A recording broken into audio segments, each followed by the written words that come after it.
Ano ba tinawag na pares? Hindi ko po ano eh.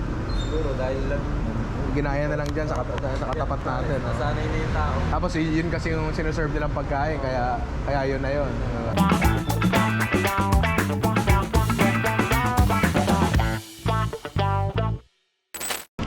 Alright, so ngayon papunta tayo. Papunta tayo sa isang paresan na putang ina ulit nga. Alright, so panibagong araw, panibagong pares. Papunta tayo ngayon sa Combos.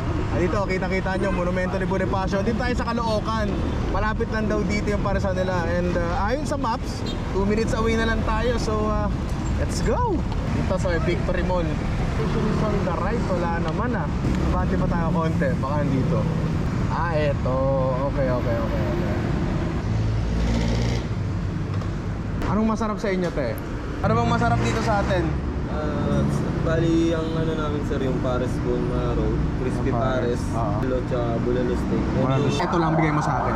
Yung Crispy Pares lang. Kasi same lang naman sila ng sauce, di ba? Yes, po. Same lang sila ng sauce. Sige, bigyan mo ako nun. Tsaka, yun lang, Pares episode lang tayo eh. Ito ang ating Crispy Pares. Oo nga, no. Hinimay-himay siya, tapos breaded, pinarito. Ito yung sabaw niya nakabukog. Of course, may extra sabaw tayo dito. Ano ang paresan na wala extra sabaw, di ba? Wagyu Studio nga, may libre sabaw eh. Sarap na extra sabaw. Tapingin naman ako chili, toyo, kalamansi. Chili garlic. Apa. Yung, thank you. Kalamansi sa ating chili garlic, of course. Konting toyo, laging konting toyo lang. So again, ito ang kanilang Crispy Pares. Hinimay. I think cornstarch yung binalot nila, diba? Let's see if this works.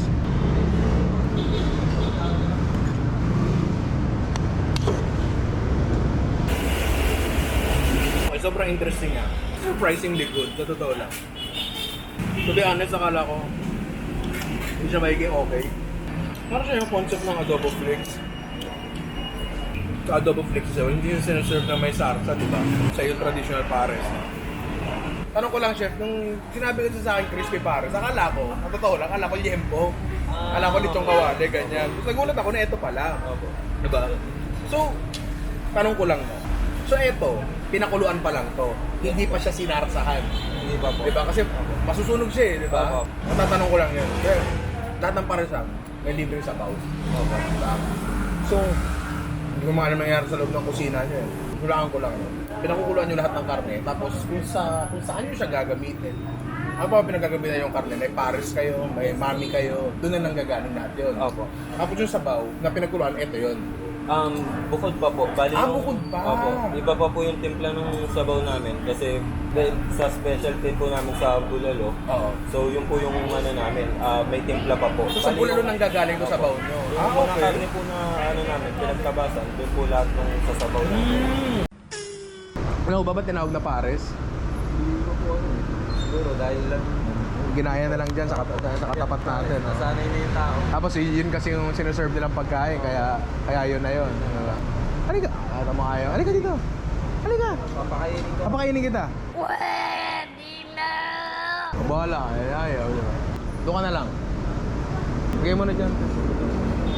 Bigyan mo ng bigyan kahit ano. Kung kulang pa magdadagdag ako, bigyan mo rin soft drinks. Thank you, pare. Salamat. Okay, so tapos na tayo doon sa ating Crispy Pares. Okay siya actually. Tila ng ulan, gago po. Tangina na. Gago lumalakas, man. Pwede makisilong. Thank you. Papatila muna tayo ulan konti. Tangina mo, ulan na naman ang puta. Ish, putang ina mo. So wala nang ulan and pwede na tayo pumunta sa ating next pares, which is located sa loob ng isang mall.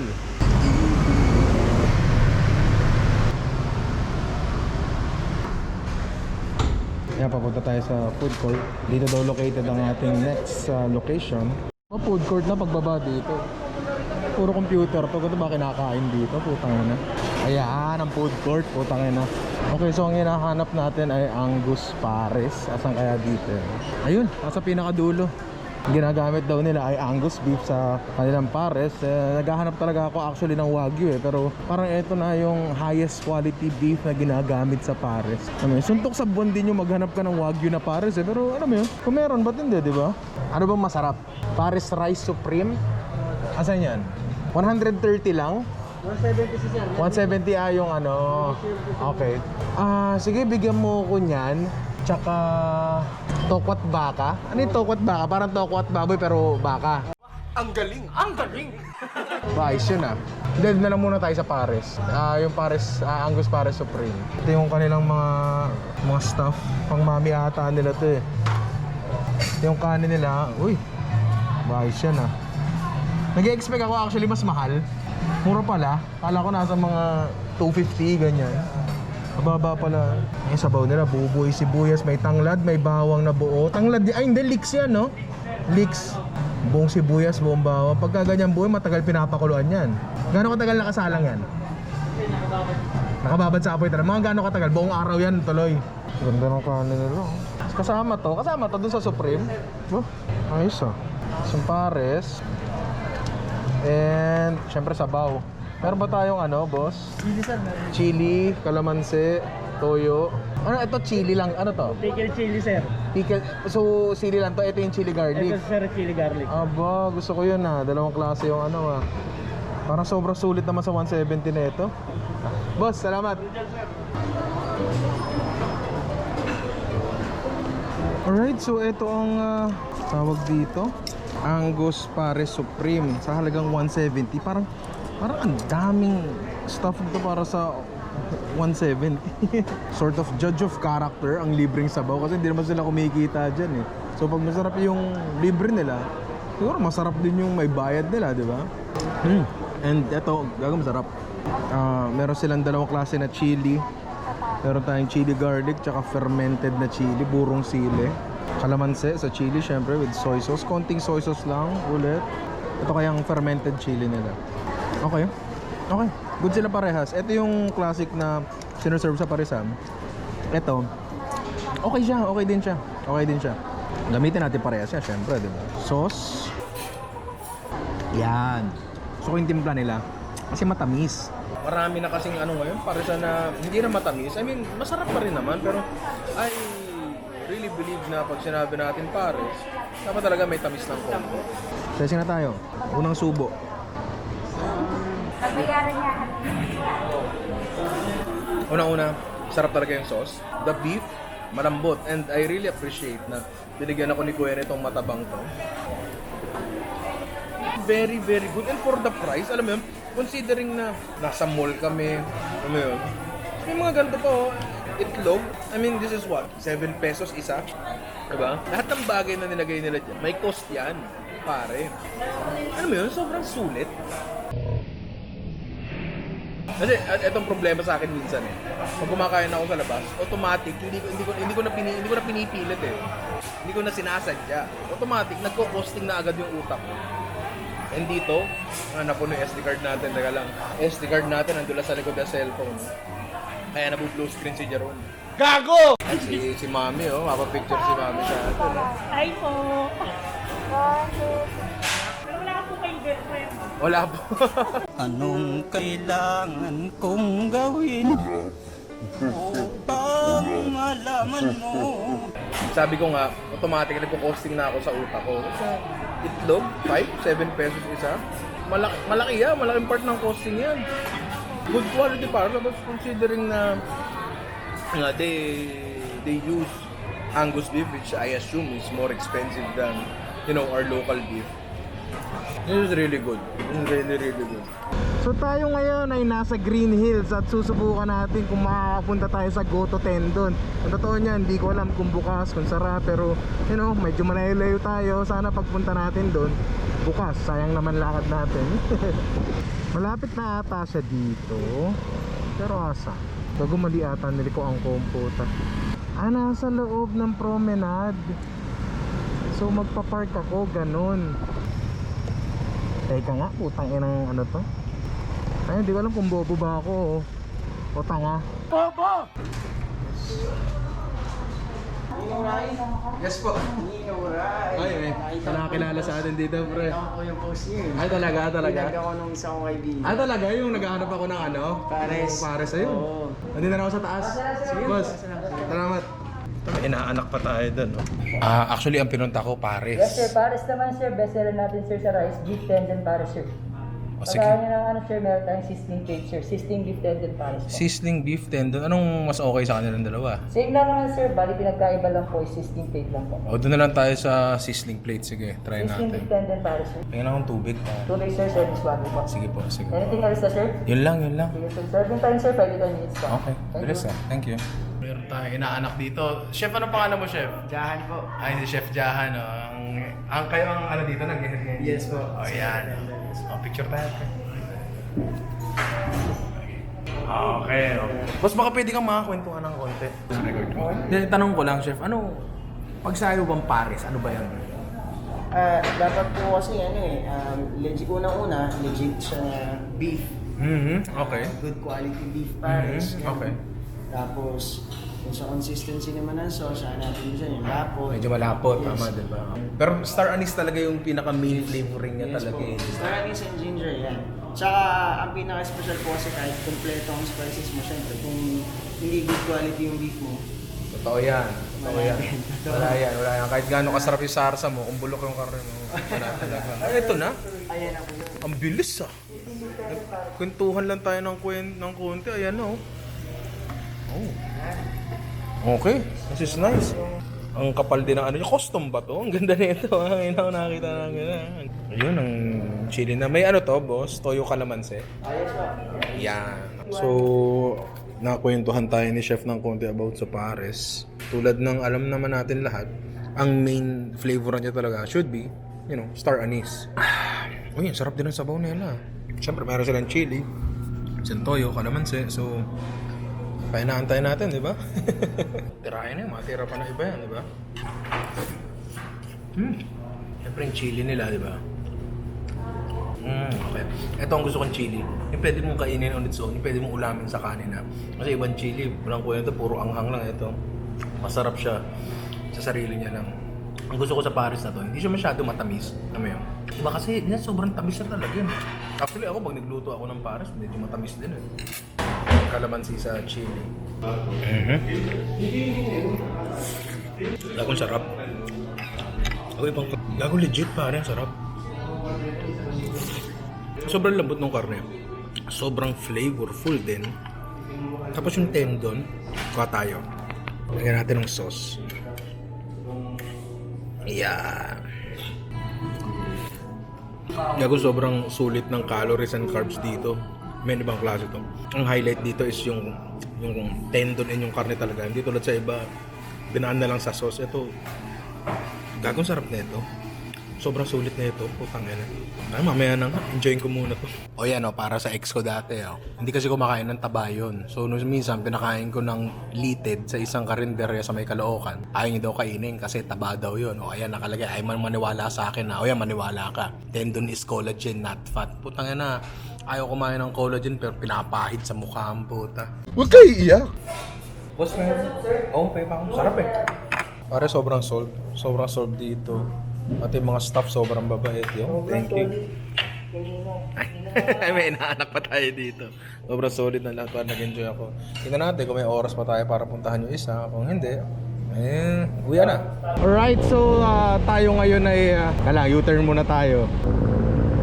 Alright, so papunta tayo ngayon sa Pares Retiro. Andito tayo ngayon sa Mabuhay Rotonda, I think. And papunta tayo Espanya ayon kay Google Maps, di ba? Etong Pares Retiro ay considered as the original, the originator ng modern kalma lang Paps, ano ba? Ng modern Pares. Ayon sa nakararam, and totoo lang, ako, that's what I also believe. So pupunta tayo doon, kakain tayo doon, and sana hindi na lumukas yung ulan, no? Kasi wet na si Ninong. Motor pa, gago! I think malapit na tayo. Ito yung mga lechon eh. Malapit dito sa mga lechonan yan eh. Ngayon hindi ko alam kung makakain ba ako na maayos dito. Kasi ayan no, pila-pila oh. Ano to, take home ko? O compromise ko ang experience? Hindi, lipat na lang tayo ng location. Hindi pa tayo sa sa monumento location nila. Ganon din naman yun eh. Hindi, dito na lang tayo. Mukhang malapit-lapit lang naman. Ang maikli-ikli lang naman ang pila. Pwede na ako dito? Oh, thank you.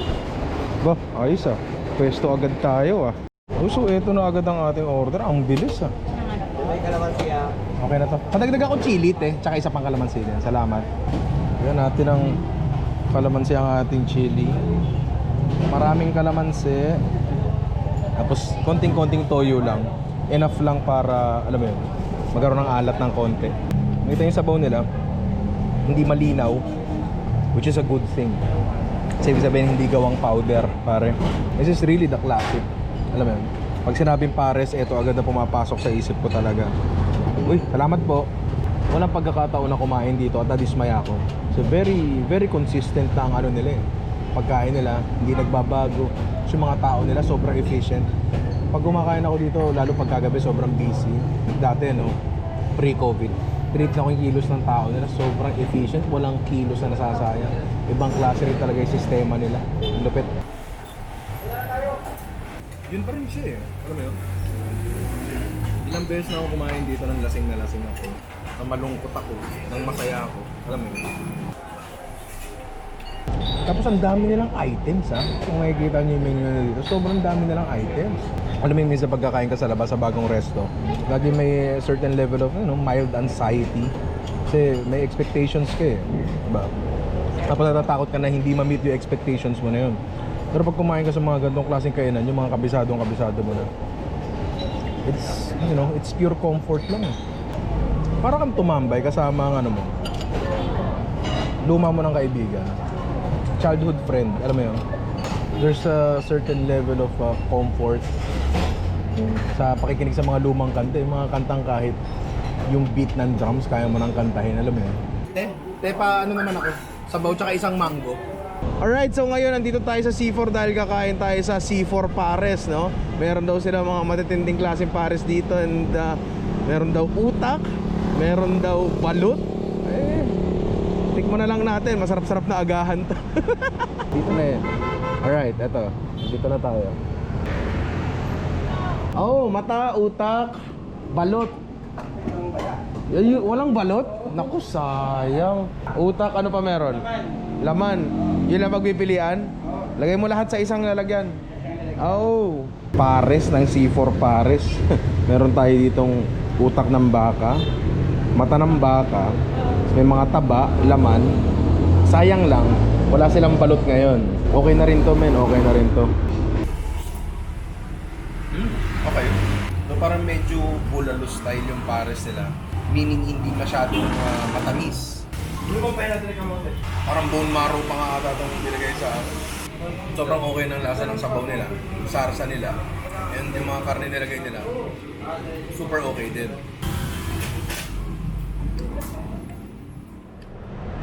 Utang ina, Tagaytay na ata ako sa wakas. Tama pala yung dinadaanan ko. Tangina, sa wakas. Yun na lang. Alright, so andito tayo ngayon sa Reynaldo's Smokehouse. Dito raw tayo makakain ng Wagyu Pares. So, tingnan natin. Ito na yung ating Wagyu Pares.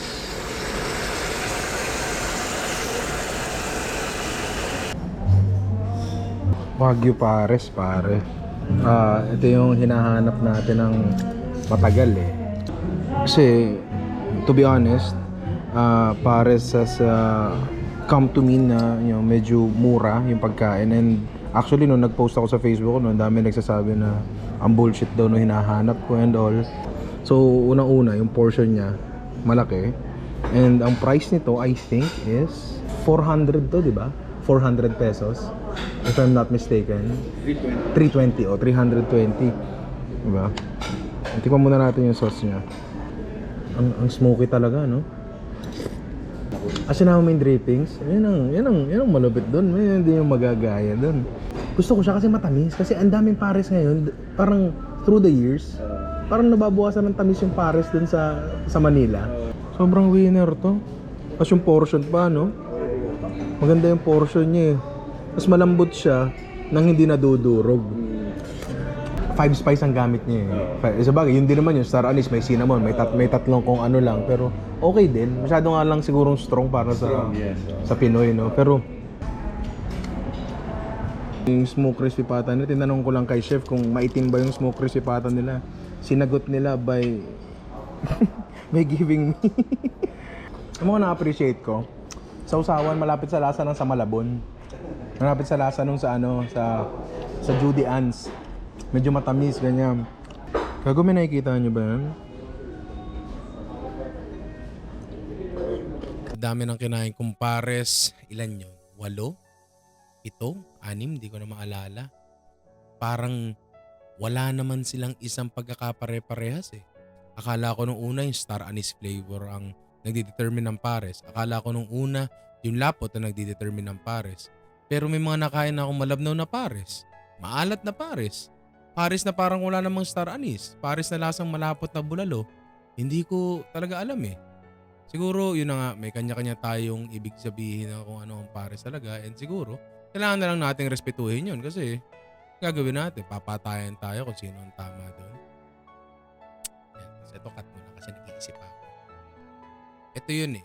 Ito yung sinasabi ko na wala namang may isang taong may hawak o may authority para magsabi kung ano ba ang pagkain kasi may kanya-kanya tayong experiences, kanya-kanyang kinalakhan, di ba? Dahil ba iba ang kinalakhan mo sa kinalakhan ko? Mali ako? Mali ka? Tama ako? Tama ka? Hindi ganun eh. No? So, yaan nyo na. Yaan nyo na ako. Yung ulalo nila, merong mais. Nilaga nila, may patatas. Siguro kahit yung sisig nila, may mayonnaise. Siguro baka pwede natin palampasin. Pre, kasi ang pagkain, very personal yan eh. Para sa atin talaga yan eh. Nakaayon yan sa buhay natin. So, ayun. Siguro dito na nagtatapos ang ating Pares episode. May naging conclusion ba? Parang wala. Siguro ang natutunan natin dito isang Pares ay walang ibig sabihin. Pero kahit pa ganun, susubukan natin gawin ang dati nating ginagawa which is breaking the concept of the Pares and ewan ko, bahala na.